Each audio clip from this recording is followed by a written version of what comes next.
Bonjour à tous, Alban Bijard, ingénieur développement Adama.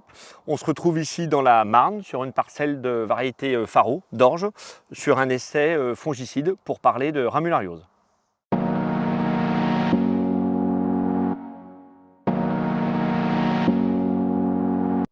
La ramulariose est une maladie qui est véhiculée par les semences, qui est asymptomatique. La maladie est présente dès le début de cycle dans la plante, mais se révèle plutôt en fin de cycle. Cette maladie est présente en Allemagne et en Angleterre déjà depuis une bonne dizaine d'années, mais fait son apparition, une explosion en France depuis 2 ans. Et ça reste une maladie relativement récente car elle a été découverte et identifiée par Arvalis pour la première fois en 2002.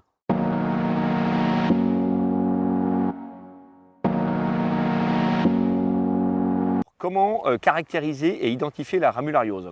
Elle peut se traduire par la règle des 5 R, qui est une règle anglaise qu'on peut traduire en version française, pour reddish, rectangular, ring, restricted et right.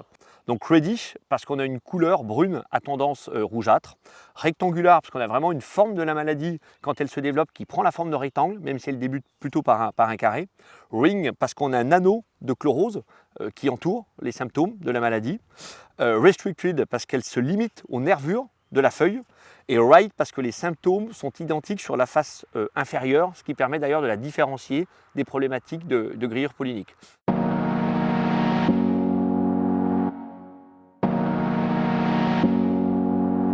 Donc la confusion peut être possible avec de nombreuses maladies, notamment de l'helminthosporiose. Pour arriver à faire la distinction entre les deux, un simple test chambre climatique, c'est-à-dire que vous prenez une feuille présente dans votre parcelle, vous la mettez dans une bouteille où vous avez un petit peu d'eau résiduaire et vous observez cette feuille-là, et entre 48 et 72 heures après, si vous avez un développement d'un petit mycélium de quelques petits poils blancs, il s'agira donc bien de ramulariose.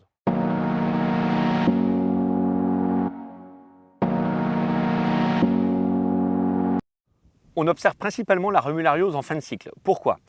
Parce que nous avons une action de la lumière solaire sur une toxine qui est produite par le champignon, qui s'appelle la rubiline, ce qui engendre une sénescence rapide, voire même très accélérée de la feuille.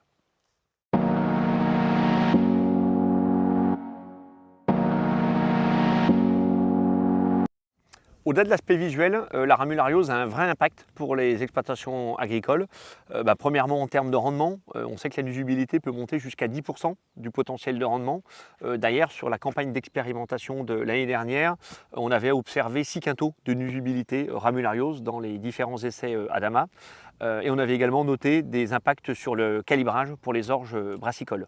Ces 2 critères seront bien évidemment observés sur les différents protocoles de cette année et notamment sur cet essai de la Marne.